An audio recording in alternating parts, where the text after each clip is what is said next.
Dr. Kimball, how's your work going? A handsome man wearing a white lab coat looked up from his desk. His eyes focused on the police officer who had just walked into his office. He took a sip of his coffee. This was Frank, a close friend of his. What's going on, Frank? Why are you so formal today? The dead can't hear us, so, we can talk like normal. Frank smiled and found an empty chair to sit on. He looked at Tyler and noticed something that bothered him. How can you eat here? Frank asked, making a face that showed he was disgusted.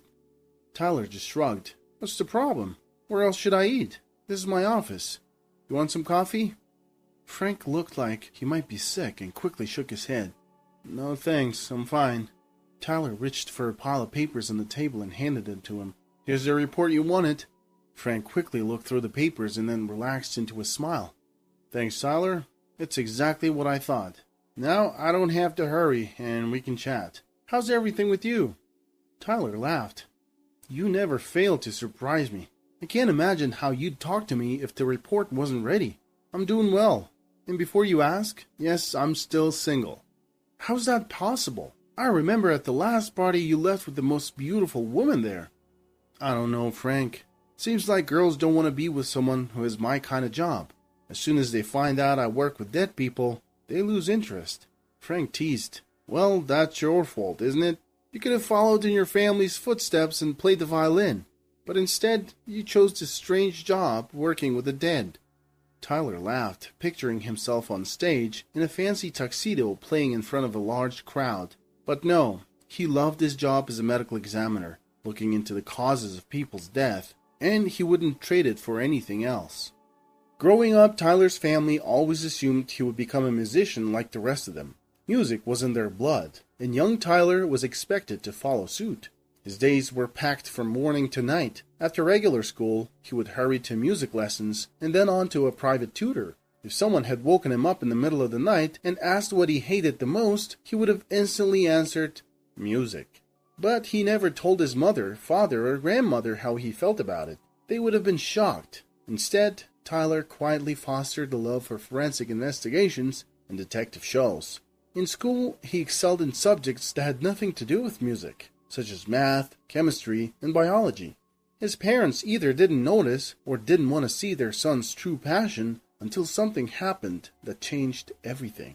When Tyler was in the 8th grade, already weighed down with numerous music trophies, a new girl joined his class. Even years later, he remembered how his heart had skipped a beat, then started pounding again, but in a completely new way. She was beautiful, almost like an angel, and Tyler felt he had no chance with her. He was skinny, pale, and always seemed to be carrying a musical instrument. The realization hurt, but Tyler was not one to give up. He spent a week watching the girl, learning about her, and finally gathering the courage to talk to her. Hi, Tyler said nervously. The girl looked at him with big surprised eyes. Hi? Can I walk you home? Tyler asked, his voice barely above a whisper. The girl laughed and looked Tyler up and down before replying. No. If a strong wind comes, it might blow you away, and I'll be responsible. And if someone tries to attack us, I'd have to save you. Everyone around them burst into laughter, and Tyler felt his face turn red. He ran all the way home, tears in his eyes, where his grandmother was waiting. What happened? Why aren't you at music school? And why do you look so messy? Tyler's anger boiled over. He grabbed his violin and threw it across the room onto the sofa, shouting, Because I hate music school, I hate music, and I'm not going to study it anymore. His grandmother grabbed her chest, looking like she might faint, and Tyler ran to his room, slamming the door behind him. From that day on, everything changed. Tyler refused to practice music ever again. His grandmother had to take medicine to calm her nerves, his mother sobbed, and his father stayed quiet, understanding his son's feelings. He knew what Tyler was going through because he had felt the same way when he was young. Even now, he would rather be fishing with his buddies or enjoying a beer instead of dealing with all the trauma. Eventually, after visits to a psychologist and many family arguments, Tyler won the right to choose his own path in life. He joined the swimming team and focused on school subjects that fascinated him, like science and math. He even started doing his own experiments in his room, living a life entirely different from before. His mother cried again, his grandmother scolded, but Tyler didn't care. even when he came home with bruises and a bloody nose. Music was now a thing of the past. When it was time to choose a college, his family gently suggested something related to the arts, but Tyler announced that he wanted to join law enforcement. His grandmother's mouth fell open, and it was now his mother's turn to take calming pills. Sadly, Tyler didn't pass the physical exam for the police academy, but he had a backup plan. He applied to medical school, which interested him just as much. It seemed like the women in his family finally breathed a sigh of relief, even though they still didn't quite understand his decision. A doctor is a very honorable and safe job, Tyler's family said with relief. But their relief vanished when they learned the specific field Tyler had chosen. He was going to be a medical examiner, a person who investigates the cause of unexpected or violent deaths. This was a far cry from playing the violin, but for Tyler, digging into the mysteries of death was an art in itself. He had found his true passion, a calling that resonated deep within his soul. It had taken a painful realization and a twist of fate to guide him there, but now that he had found this path, he embraced it fully. It was unconventional, but it was his.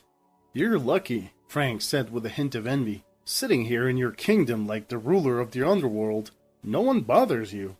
Just then, a loud ring sounded in the office where they were sitting. "See, you jinxed it! Someone has been brought in," Tyler said, a hint of amusement in his voice. Frank quickly stood up and said goodbye. He hurried out of the room, his face showing concern. Tyler headed upstairs where an ambulance and a police car were waiting. A gurney was being wheeled out of the ambulance with a body on it. A paramedic approached Tyler and said, "Mr. Campbell, we need to find out why this young woman died. She's around 25 years old. I don't see any cuts or bruises, but she died suddenly under very weird circumstances." Tyler looked at him and nodded, his face calm and professional. "Great, I'll leave everything to you." The gurney was wheeled into the department. The paramedic left, and Tyler pulled back the sheet to reveal the body. Most times the faces of the deceased looked normal, but the touch of death always left a mark. Not here. The skin was pale and the limbs were cold, but otherwise the young woman looked like she had just fallen asleep. Tyler usually didn't spend much time looking at the faces of the dead. This girl was different. Her features were strikingly beautiful, almost perfect.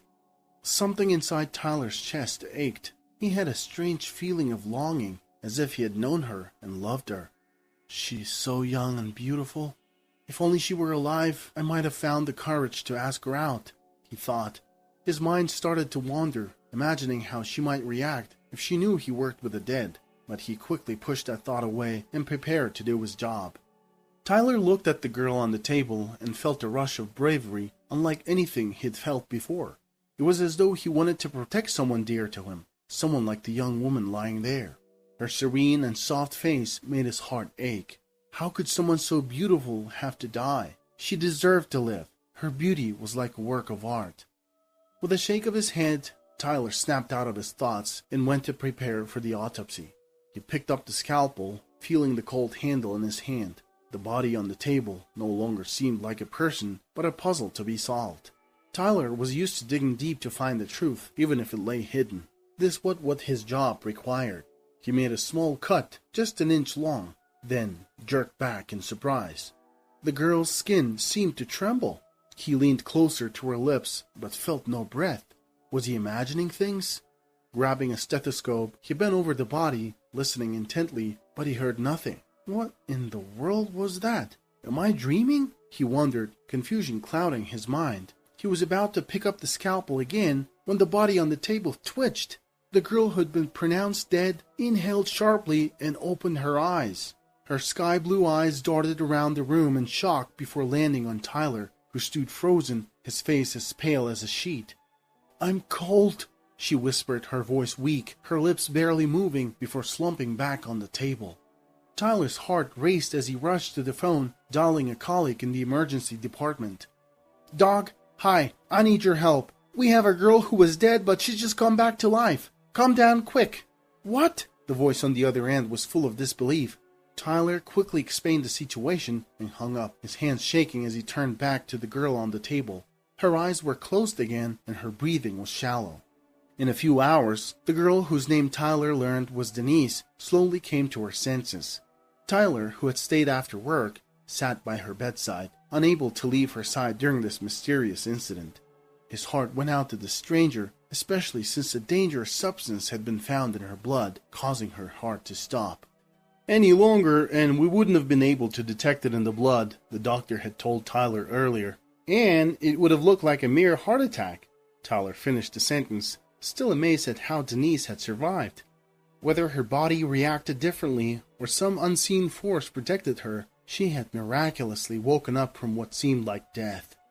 As Denise's eyes fluttered open, she softly asked Tyler, "Who are you, and what is this place?"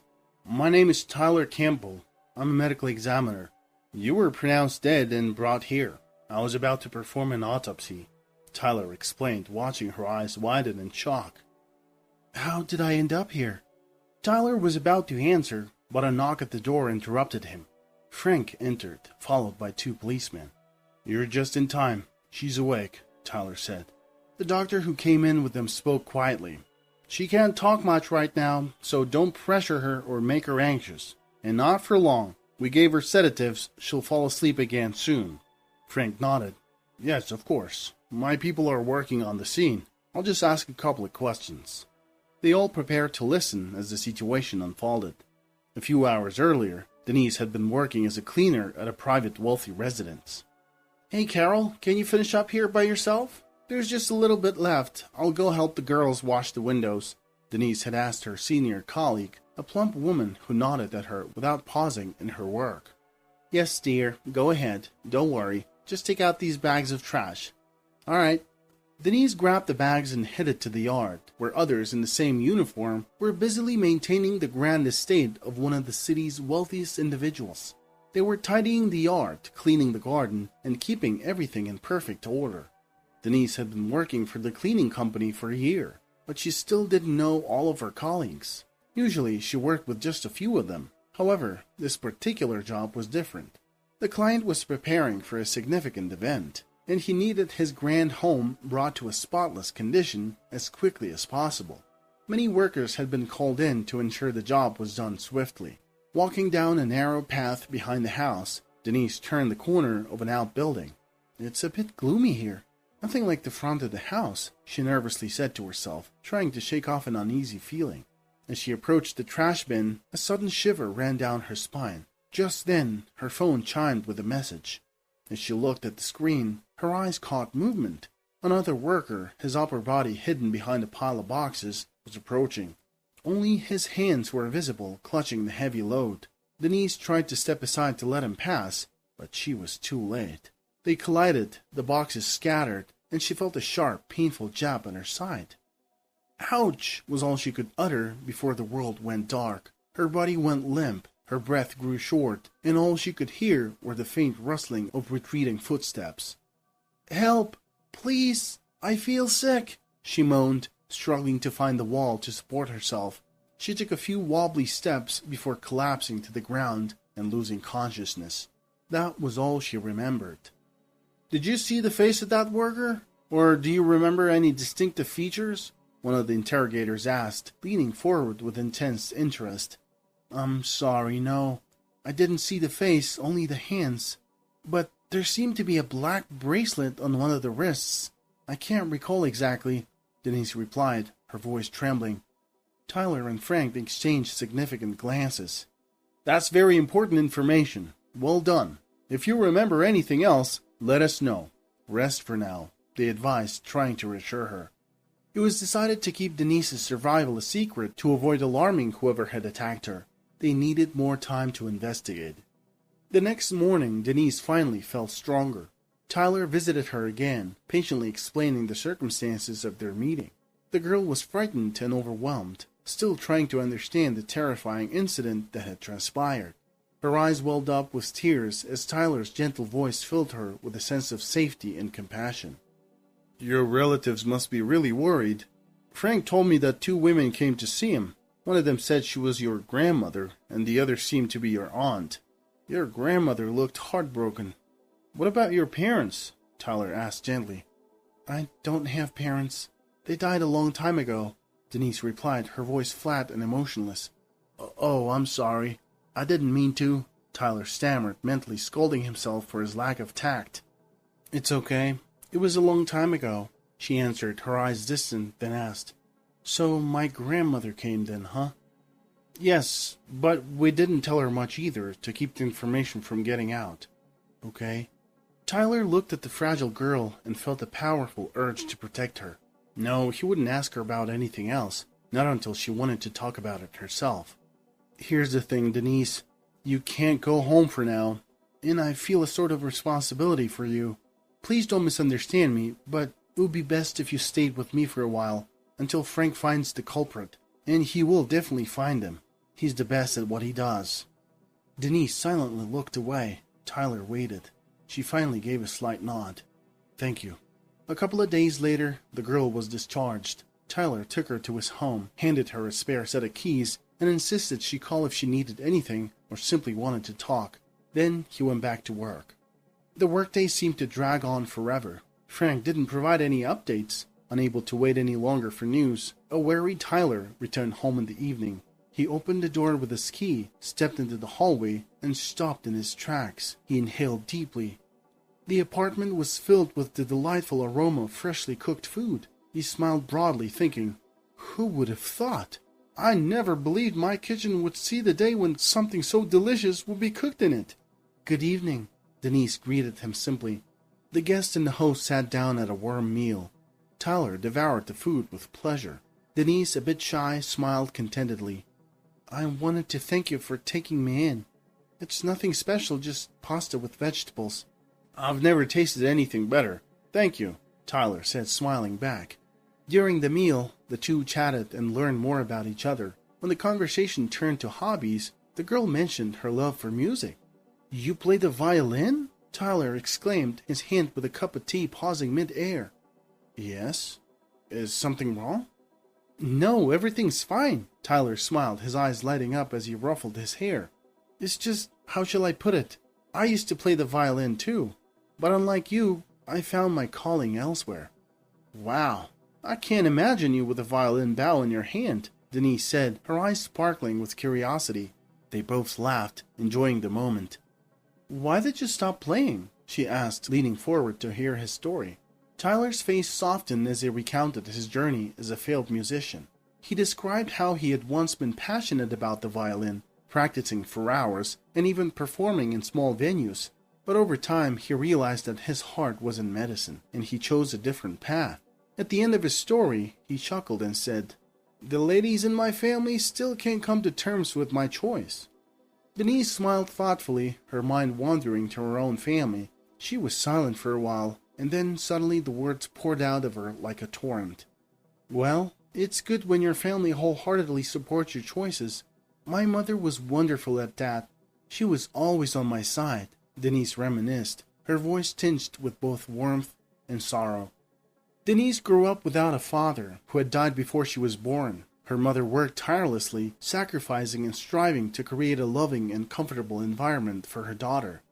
One special day in her childhood, her mother took Denise to the conservatory for a classical music concert. The experience was magical, and it left an indelible mark on her heart. From that moment on, the little girl dreamt of playing a musical instrument. Her mother recognized and wholeheartedly encouraged her love and ambition. Denise had a natural gift for music, and she diligently honed her skills on the violin. By the age of 16, she was already an accomplished violinist, playing with grace and emotion. Then tragedy struck. Her mother was diagnosed with stage 4 cancer, and the doctors only gave her 6 months to live. The devastating news rocked their world. "You must find your grandma. You should have family to lean on when I'm gone," her mother implored during one of their heartfelt conversations, her voice filled with urgency. "Mom, don't talk like that. You'll get better. Everything will be fine. Besides, our father's family disowned us. You said that Grandma cut all ties with Dad when you two married against her wishes. She was against you from the start," Denise replied through tears, her voice cracking with emotion. "Don't argue. There is no time. You think it'll be easy alone? They're still your only family," her mother whispered, her voice breaking with the weight of her words. Denise shook her head, embracing her pale, fragile mother. "Promise me that you'll get in touch with them her mother insisted, her eyes pleading. Finally, her daughter whispered back, her voice barely audible, "I promise." As her mother's condition worsened, Denise summoned the courage to swallow her pride and went to her grandmother, Joyce Larwood. Joyce was a strong, successful woman who lived in a large house and ran her own real estate business. The reunion was awkward at first, but slowly bridges were mended, and Denise found solace in reconnecting with a part of her family she never knew. Joyce's eyes widened when she first saw Denise, so struck by her resemblance to her late son that she immediately recognized her as a granddaughter.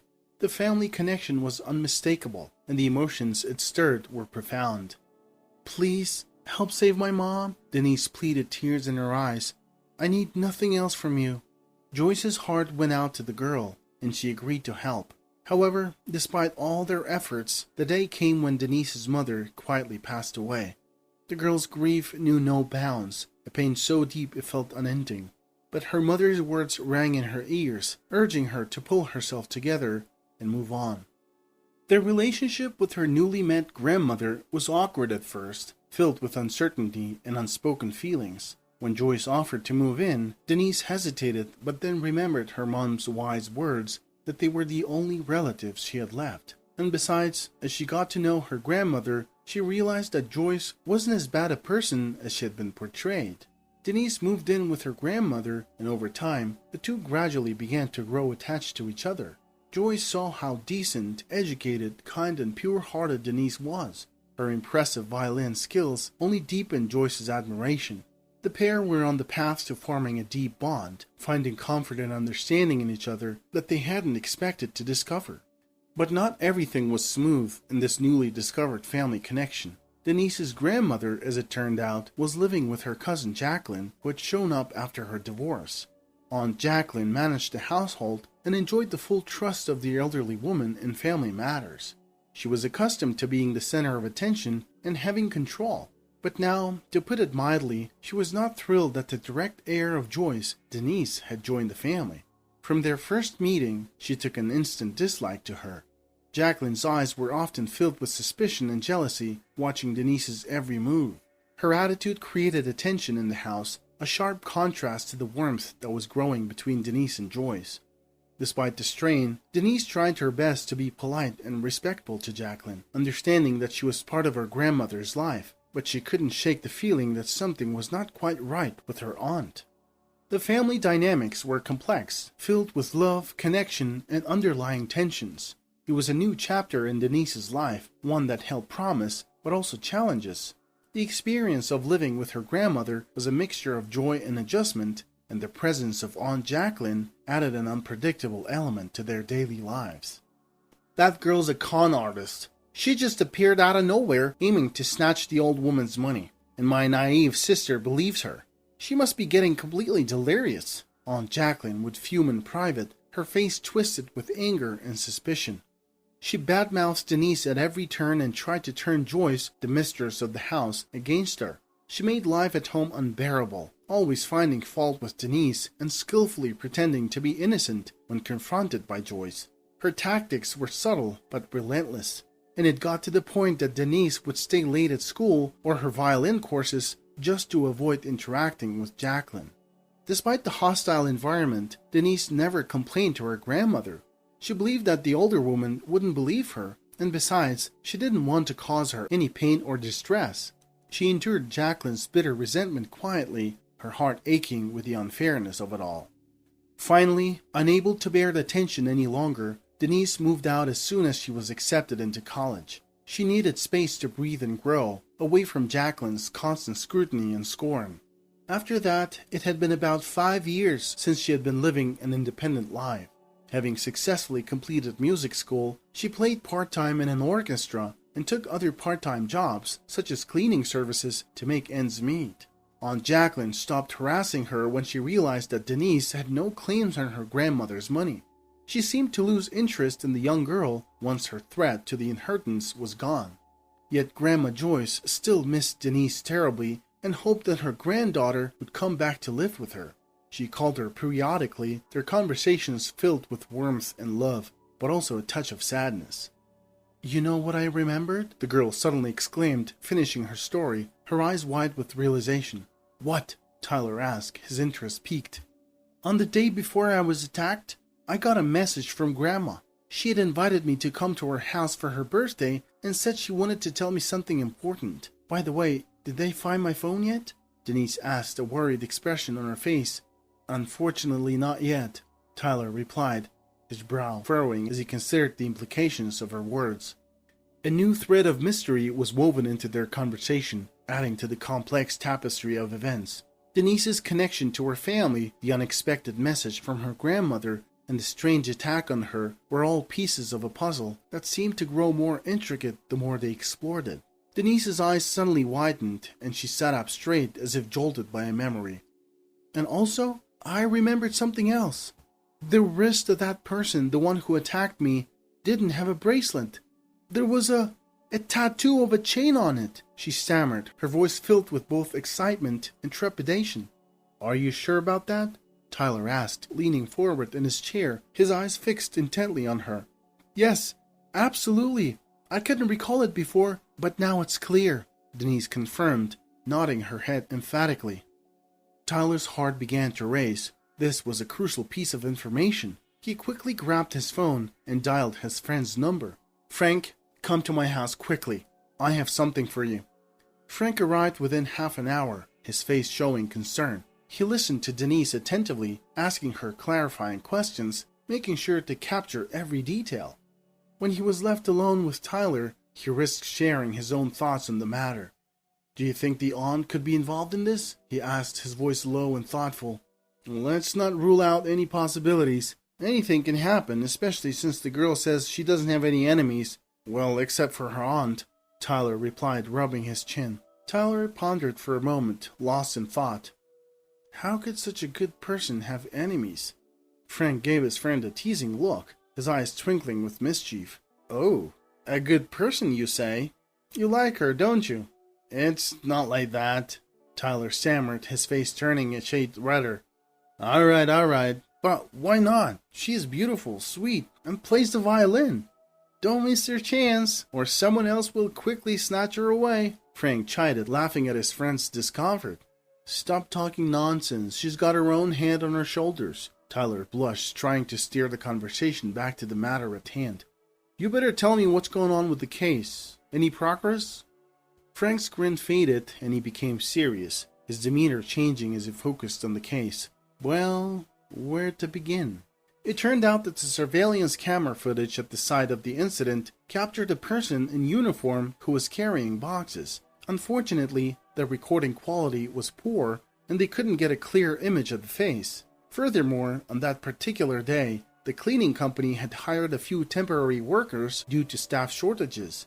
This made identification even more challenging, as the regular employees didn't recognize each other.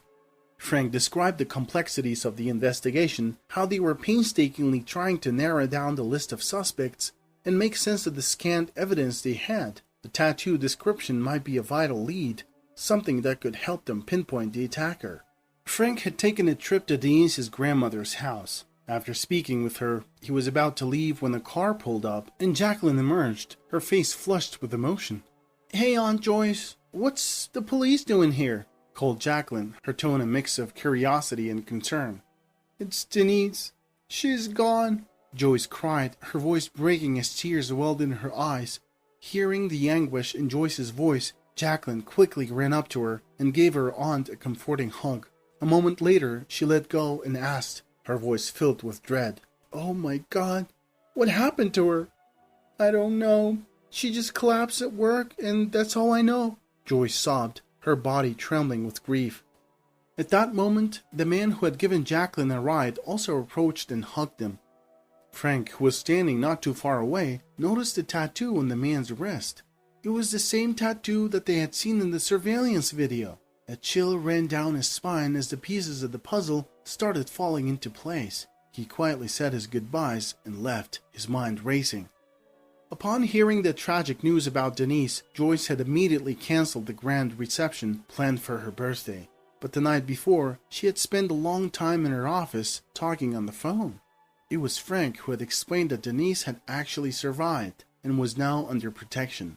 He also told her that they had a lead on the person who might have committed the crime. Eventually, Joyce announced that the celebration would still take place. Her niece Jacqueline didn't know whom the elderly woman had spoken to or why she had changed her mind by morning, but the news delighted her. After all, her aunt had been hinting for some time that she would be handing over the business to her heir on her milestone birthday. The elderly lady had never mentioned any specific names, but there was little doubt in Jacqueline's mind. Since the granddaughter was supposedly gone, everything would naturally pass to her. Jacqueline's heart raced with anticipation as she dressed up for the occasion, genuinely putting effort into helping her aunt for the first time in a long while. That evening, the guests gathered around the large dining table, the room filled with the clink of glasses and soft chatter. Close colleagues and friends of Joyce were present, and the atmosphere was one of anticipation.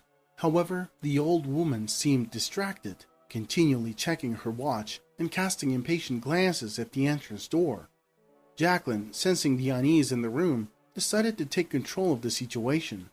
"Aunt Joyce, everyone is here. Shall I begin the evening with a toast?" she asked, her voice filled with excitement. "Don't rush, Jacqueline. I'm waiting for someone else," Joyce replied, her eyes still on the door. "Who might that be?" Jacqueline asked, curiosity in her voice.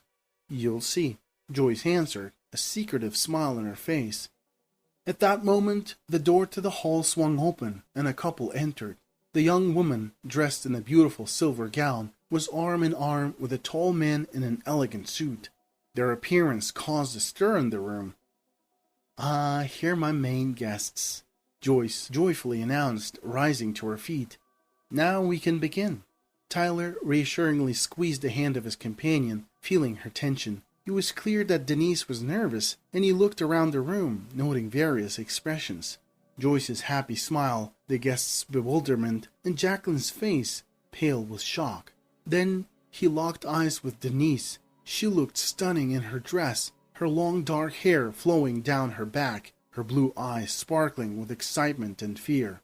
"Well then, let the festivities begin," he said, smiling at her, and stepped forward, taking her hand.